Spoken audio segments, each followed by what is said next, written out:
Il ChatGPT Scriptwriter. Arriva una notizia bomba che promette di far emozionare gli appassionati di calcio. Rudi Garcia, ex allenatore del Napoli, potrebbe essere in procinto di riunirsi con una vecchia conoscenza e rinforzare una squadra in crisi. Come sempre, siamo qui per portarvi gli aggiornamenti più caldi e rilevanti, per tenervi aggiornati su tutto ciò che accade dietro le quinte del calcio.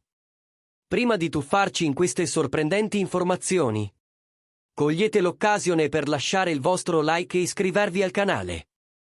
In questo modo, sarete sicuri di non perdere nessuna novità. Veniamo al dunque, una mossa di mercato che potrebbe riaccendere una partnership di successo in terra francese. Rudi Garcia, dopo un breve e turbolento periodo al Napoli, è vicino a prendere il posto del Rennes in Ligue 1. Con la squadra in una fase delicata, al 13° posto nel campionato francese, il consiglio di amministrazione ha deciso di licenziare l'allenatore Julien Stéphan dopo una pesante sconfitta per 4-0.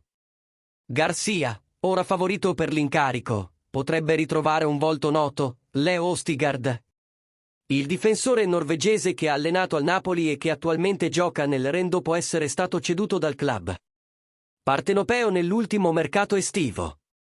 Ora, tifosi, vogliamo sapere cosa ne pensate.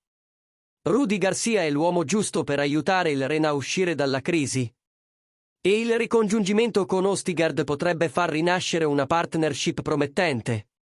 Lasciate un commento qui sotto e partecipate a questa discussione sul futuro di Garcia e sui movimenti del calcio europeo.